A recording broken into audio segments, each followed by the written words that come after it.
মুম্বাইয়ের অভিজাত এলাকায় অবস্থিত জেনিথ এডুটেক। জেনিথ এডুটেকের আলিশান সদর দপ্তর আজ কোনো যুদ্ধক্ষেত্রের চেয়ে কম কিছু মনে হচ্ছিল না। কাঁচের উঁচু দেয়াল ঘেরা যে ভবনটি থেকে দেশের শিক্ষাজগতে বিপ্লব আনার দাবি করা হতো, আজ সেখানে নিস্তব্ধতা আর আতঙ্কের রাজত্ব ছিল। ১০৮ তলায় তৈরি প্রধান সার্ভার রুমে লাল রঙের বাতি বিপদের সংকেত দিচ্ছিল। সামনে থাকা বিশাল স্ক্রিনে একটি উল্টো গণনা কাউন্টডাউন চলছিল, যা প্রতি সেকেন্ডের সাথে সেই সময়ের কাছাকাছি পৌঁছে যাচ্ছিল যখন দেশের ১ কোটি ছাত্রের রেজাল্ট ঘোষণা হওয়ার কথা ছিল। কিন্তু স্ক্রিনে কোনো ডাটা ছিল না, সেখানে শুধু একটি ভয়ঙ্কর বার্তা জ্বলজ্বল করছিল: সিস্টেম লকড।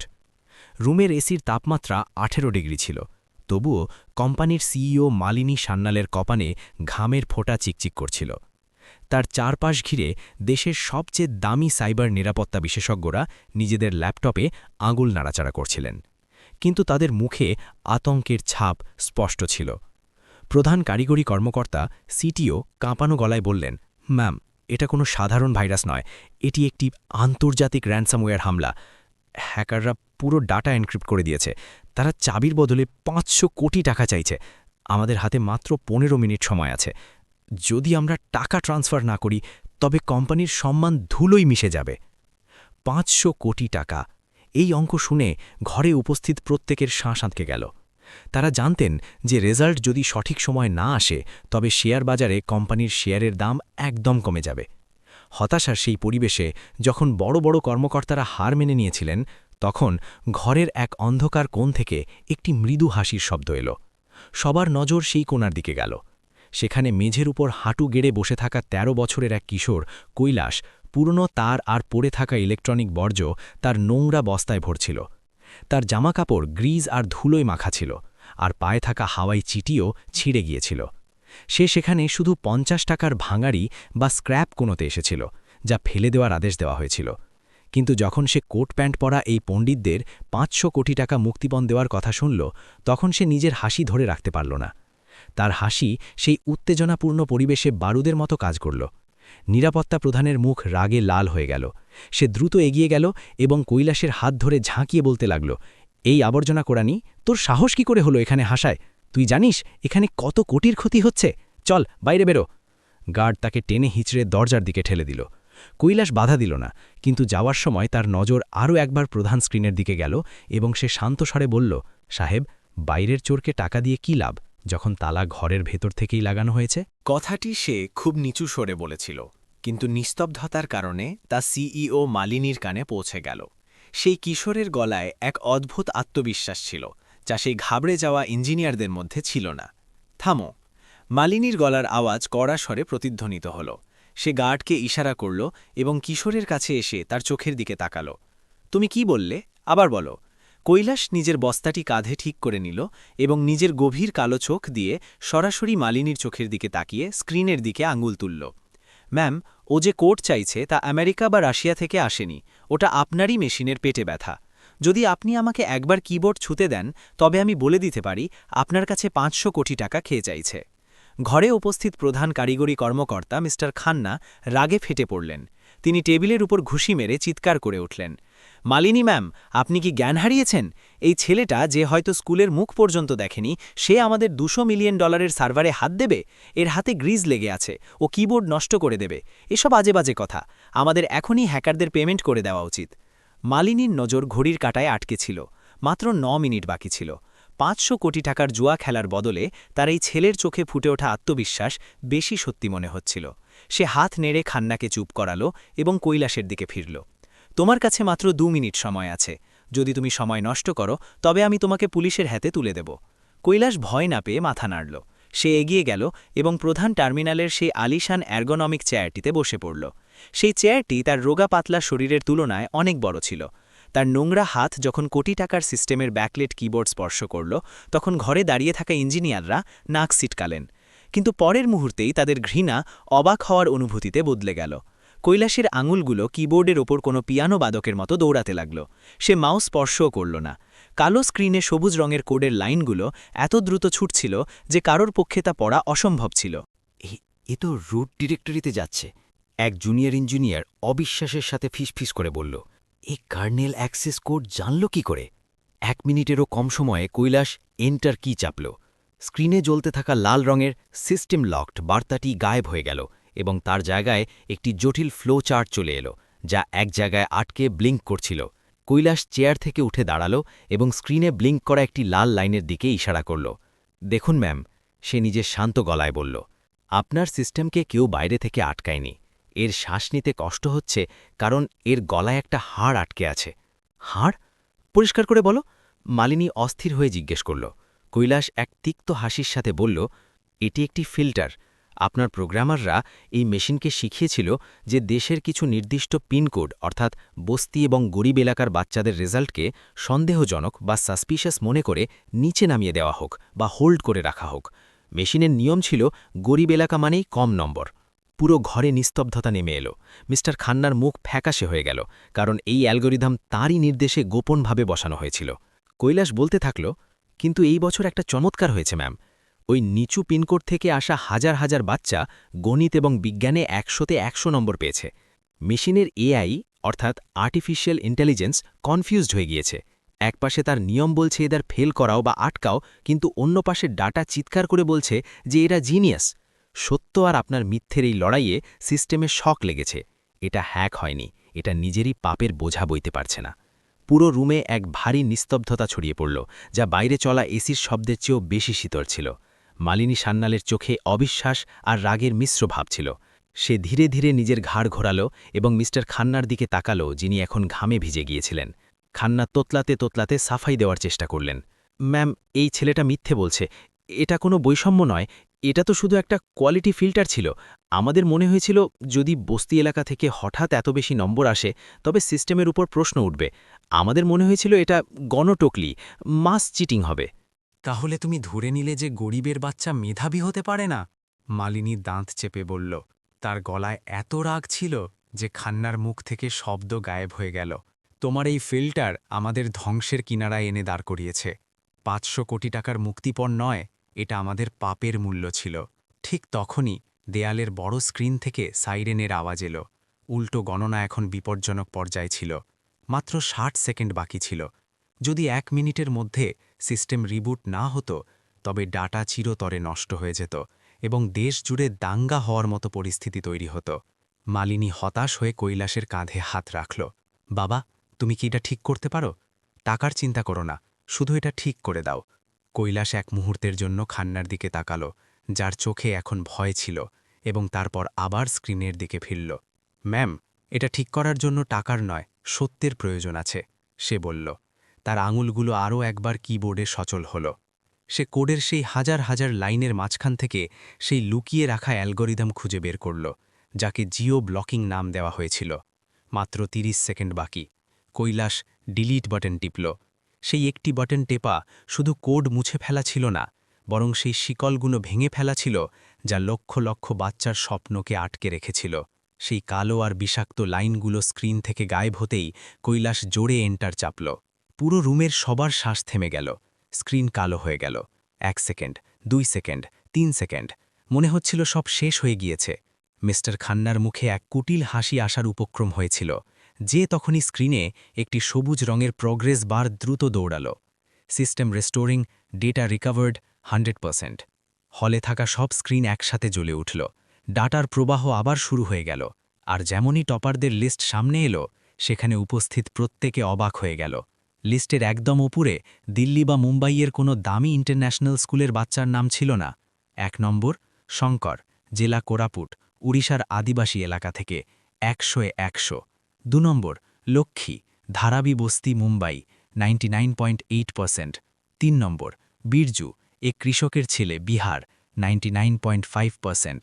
সেই স্ক্রিন যা এতক্ষণ অন্ধকারে ছিল, এখন সেই বাচ্চাদের নামে উজ্জ্বল হয়ে উঠেছিল, যাদের এই সিস্টেম আবর্জনা মনে করে বাইরে ফেলে দেওয়ার চেষ্টা করেছিল।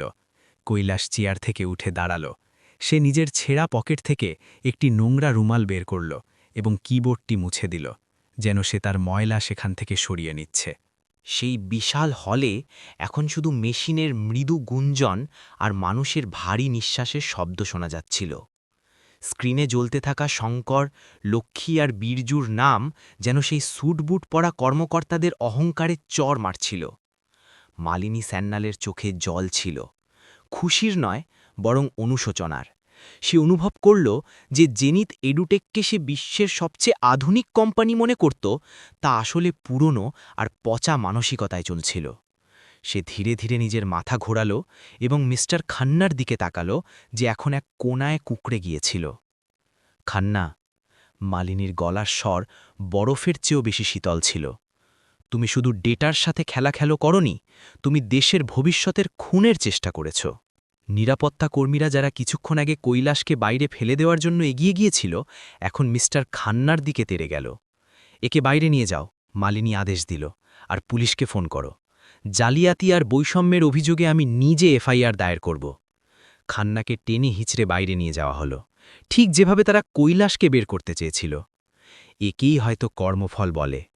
যখন হইচই থামল, তখন মালিনী দেখল যে কৈলাস নিজের ভাঙাড়ির বস্তা কাঁধে নিয়ে নিঃশব্দে দরজার দিকে এগিয়ে যাচ্ছে। কৈলাস থেমে গেল।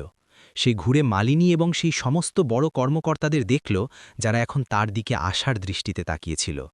সে নিজের বস্তাটি মাটিতে রাখল এবং একটি পুরনো ভাঙা মাদারবোর্ড বের করল।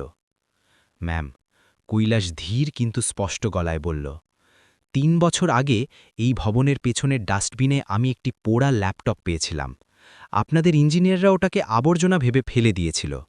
আমি ওটাকে জোড়া লাগিয়ে স্টেশনের ফ্রি ওয়াইফাই থেকে কোডিং শিখেছিলাম। আজ সেই আবর্জনাই আপনাদের কোটি কোটি টাকার সিস্টেমকে বাঁচিয়েছে। তার কথা শুনে সেখানে উপস্থিত প্রত্যেকটি মানুষ স্তব্ধ হয়ে গেল। একজন স্কুলে না যাওয়া ছেলে আবর্জনা থেকে শিখে বিশ্বের সেরা ইঞ্জিনিয়ারদের হারিয়ে দিয়েছিল। কৈলাস বলতে থাকল, আপনি আমাকে চাকরি দিতে চান, কিন্তু আপনি কি আমার বন্ধু শঙ্করকে চাকরি দেবেন, যে কোরাপুটের জঙ্গলে বিদ্যুৎ ছাড়াই পড়াশোনা করে? অথবা সেই লক্ষ্মীকে, যে দিনে বাসন মাঝে আর রাতে স্ট্রিট লাইটের নিচে পড়াশোনা করে? আজ মেশিন সত্যি উগড়ে দিয়েছে তাই আপনারা খুশি, কিন্তু আমি যদি ওই কোড ডিলিট না করতাম, তবে আপনারা ওদের অযোগ্য মনে করে ভুলে যেতেন। মালিনীর কাছে কোনো জবাব ছিল না। কৈলাসের চোখে যে স্বাভিমান ছিল, তা টাকা দিয়ে কেনা সম্ভব ছিল না। আমার আপনার টাকার প্রয়োজন নেই ম্যাম। কৈলাস বস্তাটি আবার তুলে নিল। কিন্তু আপনি যদি সত্যিই কিছু করতে চান, তবে ওই মেশিনগুলোকে শেখান যে মানুষের যোগ্যতা তার জামাকাপড় বা ঠিকানায় নয়, তার মেধায় থাকে। সে ফেরার উপক্রম করতেই মালিনী এমন একটি প্রস্তাব দিল, যা কৈলাসের পা থামিয়ে দিল। আমি মেশিন বদলাব না কৈলাস। মালিনী এগিয়ে এসে তার সামনে হাত জোড় করল। আমি পুরো সিস্টেম বদলে দেব, কিন্তু এর জন্য আমার তোমার সাহায্য চাই। তুমি কি জেনিথের নয়, বরং সেই বাচ্চাদের লিডার হবে যাদের হক কেড়ে নেওয়া হচ্ছিল? কৈলাস কিছুক্ষণ চুপ থাকল। তার গভীর কালো চোখ মালিনীর মুখের উপর স্থির ছিল, যেন সে পরখ করছিল যে এই প্রস্তাব অনুশোচনা থেকে এসেছে নাকি কোম্পানির ভাবমূর্তি উজ্জ্বল করার কোনো নতুন চাল। ঘরের বাকি বোর্ড মেম্বার আর কর্মীরা দম আটকে এই দৃশ্য দেখছিল। দেশের সবচেয়ে বড় এডটেক কোম্পানির মালকিন একজন ভাঙাড়ি কুড়ানি বাচ্চার সামনে হাত জোড় করে দাঁড়িয়েছিল। ম্যাম, কৈলাস অবশেষে নীরবতা ভাঙল। এগ্রিমেন্ট পেপারে সই করা খুব সহজ, কিন্তু কাদায় নামা খুব কঠিন। আপনি সিস্টেম বদলাতে চান, তবে আগে আপনাকে আমার সাথে চলতে হবে। আপনাকে দেখতে হবে সেই ডাটা আসলে কোথায় শ্বাস নেয়, যাকে আপনারা মুছে দিতে যাচ্ছিলেন। মালিনী এক মুহূর্তের জন্য ইতস্তত করল না। সে তার দামি ব্লেজারটি চেয়ারেই ছেড়ে দিল। চলো, সে দৃঢ়ভাবে বলল, আমাকে নিয়ে চলো।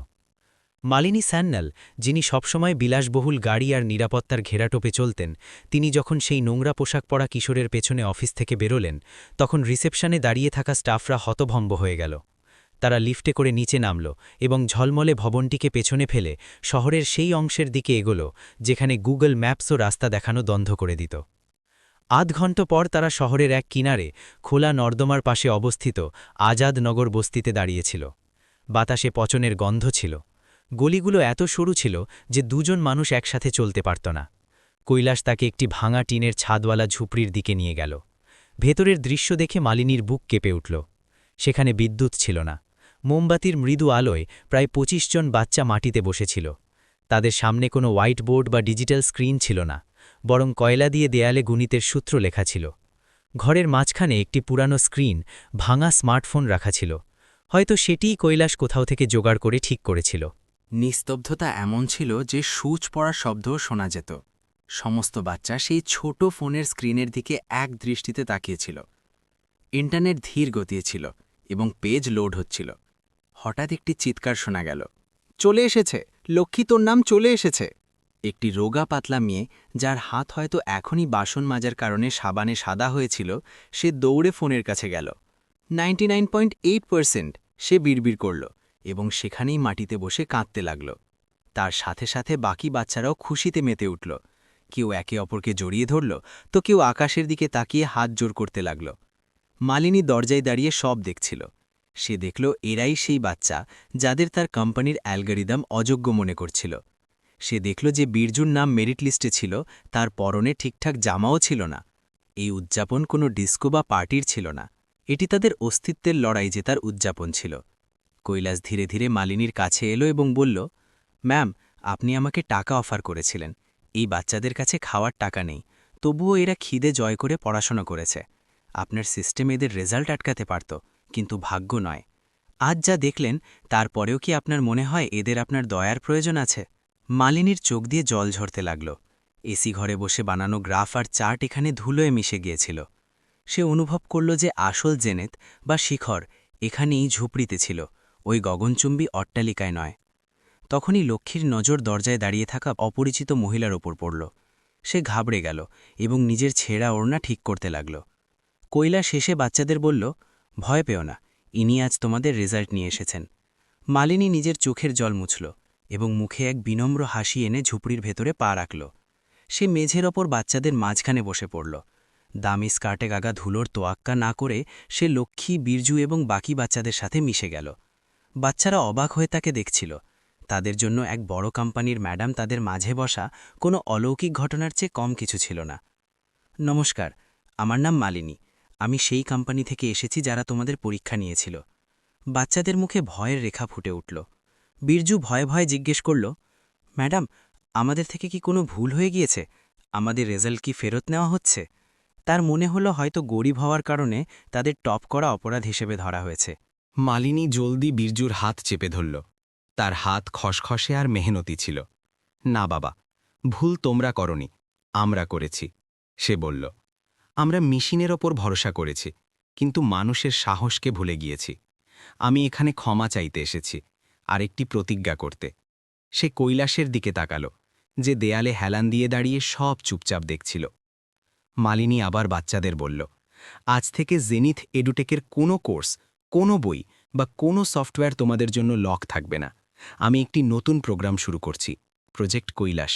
এতে দেশের প্রতিটা সেই বাচ্চার জন্য ফ্রি শিক্ষা এবং স্কলারশিপ থাকবে যার মেধা আছে কিন্তু উপায় নেই। আর এটা কোনো দান নয়, সে জোর দিয়ে বলল, এটা তোমাদের অধিকার যা তোমরা নিজের মেহনতে অর্জন করেছ। ঝুপড়িতে এক মুহূর্তের জন্য নিস্তব্ধতা ছেয়ে গেল। তারপর করতালিতে ঘর কেঁপে উঠল। লক্ষ্মীর মা, যিনি কোনায় দাঁড়িয়েছিলেন, দৌড়ে এলেন এবং মালিনীর পায়ে পড়তে চাইলেন। মালিনী তক্ষুনি তাকে উঠিয়ে জড়িয়ে ধরল। মা, পায়ে ধরবেন না, আসলে আমার আপনাদের পা ছোঁয়া উচিত, যারা এই হীরেদের তৈরি করেছেন। পরদিন সকালের খবরের কাগজে আর নিউজ চ্যানেলে একটাই খবর ছেয়েছিল, জেনিথ এডুটেক ইতিহাস বদলাল। ভাঙাড়ি কুড়ানি হল দেশের কনিষ্ঠতম CTO, chief technical officer. Malini তার প্রতিজ্ঞা রক্ষা করেছিল। সে কৈলাসকে শুধু কোম্পানির চিফ এথিক্যাল অফিসার নিযুক্তই করেনি, বরং বোর্ডের সামনে শর্ত রাখল যে এখন থেকে অ্যালগরিদমে দারিদ্র্যকে ফিল্টার নয়, বরং অগ্রাধিকার দেওয়া হবে। সেই 500 কোটি টাকা, যা হ্যাকারদের দেওয়ার কথা ছিল, এখন দেশজুড়ে বস্তি এলাকায় ডিজিটাল লার্নিং সেন্টার খোলার জন্য বরাদ্দ করে দেওয়া হলো। কোম্পানির সদর দপ্তরে কৈলাসের জন্য একটি বিশেষ কেবিন তৈরি করা হলো। কিন্তু যখন মালিনী তাকে তার অফিস দেখাতে নিয়ে গেল, তখন কৈলাস সেই আলিশান চেয়ারটি দেখে মাথা নাড়ল। সে কোনায় একটি ছোট সাধারণ কাঠের চেয়ার আর টেবিলের দাবি জানাল। চেয়ার যত আরামদায়ক হয় ম্যাম, মানুষের ঘুম তত গভীর হয়, কৈলাস বলল। আমাকে জেগে থাকতে হবে, যাতে আর কোনোদিন কোনো মেশিন কোনো গরিব বাচ্চার স্বপ্নকে আবর্জনা ভেবে ডিলিট না করে দেয়। সেদিন কাঁচের সেই উঁচু ভবন থেকে শহরের দৃশ্য অন্যরকম দেখাচ্ছিল। সেখানে এখন শুধু ট্রাফিক আর বিল্ডিং ছিল না, বরং আশার এক নতুন আলো ছিল, যা আজাদনগরের সেই ঝুপড়ি থেকে শুরু হয়ে পুরো দেশে ছড়িয়ে পড়ছিল। একজন ভাঙাড়ি কুড়ানি সিলিকন ভ্যালির রাঘব বোয়ালদের কোডিংয়ের সবচেয়ে বড় পাঠ পড়িয়ে দিয়েছিল। সবচেয়ে ভালো অপারেটিং সিস্টেম হল ইনসানিয়াত বা মানবতা। 1 বছর পর সেই জেনিথ এডুটেকের বিশাল অডিটোরিয়ামে পা রাখার জায়গা ছিল না। সারা বিশ্বের মিডিয়া আর শিক্ষা জগতের দিগ্গজরা সেখানে উপস্থিত ছিলেন। কিন্তু আজকের আলোচনার বিষয় শেয়ার বাজারের লাভ ছিল না, বরং ছিল প্রজেক্ট কৈলাসের প্রথম বর্ষপূর্তি। মঞ্চের পেছনে থাকা বিশাল স্ক্রিনে এখন স্টকের ওঠানামার অঙ্ক ছিল না, বরং দেশের আনাচে কানাচে থেকে আসা হাসি খুশি বাচ্চাদের মুখ ছিল। মালিনী সান্যাল মাইক ধরলেন। তিনি এখন আগের চেয়ে অনেক বেশি শান্ত আর নম্র মনে হচ্ছিল। ভদ্রমহিলা ও ভদ্র মহোদয়গণ, তিনি বললেন, 1 বছর আগে আমরা আমাদের সবচেয়ে বড় সাফল্যের উদযাপন করার পরিকল্পনা করেছিলাম, যা আসলে আমাদের সবচেয়ে বড় ব্যর্থতা প্রমাণিত হতে চলেছিল। কিন্তু একটি 13 বছরের ছেলে আমাদের শিখিয়েছে যে আসল নেটওয়ার্থ ব্যাংক অ্যাকাউন্টে নয়, বরং সেই জীবনগুলোতে থাকে যা আমরা বদলে দিই। দয়া করে স্বাগত জানান আমাদের অনুপ্রেরণার উৎস কৈলাসকে। করতালির মধ্যে কৈলাস মঞ্চে এলো। সে কোনো দামি স্যুট পরেনি, বরং একটি সাধারণ সাদা কুর্তা আর জিন্স পরেছিল। তার কাঁধে আজও পুরনো অভ্যাসবশত একটি ল্যাপটপ ব্যাগ ঝোলানো ছিল। মাইকের সামনে দাঁড়িয়ে সে হলে বসা হাজার হাজার মানুষকে দেখল। লোকে আমাকে জিজ্ঞেস করে যে আমি সেদিন কোন জাদুকরী কোড লিখেছিলাম। কৈলাস হেসে বলল, সত্যি তো এই যে আমি কোনো কোড লিখিনি, আমি শুধু কন্ট্রোল+ডিলিট চেপেছিলাম। আমি সেই ভাবনাকে ডিলিট করেছিলাম যা বলতো যে প্রতিভার পরিচয় পিনকোড থেকে পাওয়া যায়। সে হাতের ইশারা করল এবং মঞ্চের অন্য দিক থেকে 3টি বাচ্চা বেরিয়ে এলো, শঙ্কর, লক্ষ্মী আর বীরজু। কিন্তু আজ তারা ভয় পেয়েছিল না। শঙ্কর আইআইটি প্রবেশিকায় টপ করেছিল। লক্ষ্মী তার বস্তির মহিলাদের জন্য একটি সাক্ষরতা অ্যাপ বানিয়েছিল, আর বীরজু কৃষিবিজ্ঞানে একটি নতুন গবেষণাপত্র প্রকাশ করেছিল। কৈলাস লক্ষ্মীর কাঁধে হাত রেখে বলল, এরাই সেই এরর যাদের আমাদের সিস্টেম মুছে দিতে চেয়েছিল। আজ এই এররগুলোই দেশের ভবিষ্যৎ লিখছে। যদি আমরা মেশিনকে শুধু মুনাফা করা শেখাই, তবে তারা মানবতাকে ভাইরাস মনে করে ডিলিট করে দেবে। আমাদের কোডিংয়ের আগে মমতা শেখানোর প্রয়োজন আছে। অডিটোরিয়ামে বসা অনেকের চোখ ভিজে গেল। এই ভাষণ কোনো কর্পোরেট লিডারের নয়, বরং এমন একজন মানুষের ছিল যে অভাবকে খুব কাছ থেকে দেখেছিল। অনুষ্ঠানের শেষে ভিড় হালকা হলে মালিনী কৈলাসকে কোম্পানির লবিতে নিয়ে গেল। সেখানে প্রবেশদ্বারে সোনা আর কাঁচের কারুকাজের মাঝে একটি বিশেষ জিনিস ফ্রেম করে দেওয়ালে লাগানো হয়েছিল। সেটি সেই পোড়া ভাঙা মাদারবোর্ড যা কৈলাস একদা আবর্জনা থেকে কুড়িয়েছিল। তার নিচে সোনালি অক্ষরে একটি বাক্য লেখা ছিল, প্রতিটি ভাঙা জিনিস অকেজো হয় না, মাঝে মাঝে ওটেই সিস্টেম রিবুট করার চাবি হয়ে ওঠে। কৈলাস সেই ফ্রেমটি দেখল এবং তারপর জানলা দিয়ে বাইরে ঝলমলে শহরটিকে দেখল। সে নিজের পুরনো বস্তাটি তো অনেক আগেই ছেড়ে দিয়েছিল, কিন্তু নিজের কাঁধে যে দায়িত্ব তুলে নিয়েছিল তা এখন আরও বড় ছিল। সে মালিনীর দিকে তাকালো, একটি আশ্বস্ত করার মতো হাসি দিল এবং নিজের নতুন সফরের দিকে পা বাড়াল, এটি নিশ্চিত করতে যে এই দেশের কোনো কোনায় কোনো স্বপ্ন যেন সার্ভার ডাউন হওয়ার কারণে ভেঙে না যায়। সিস্টেম এখন শুধু অনলাইন ছিল না, তা জীবন্ত হয়ে উঠেছিল।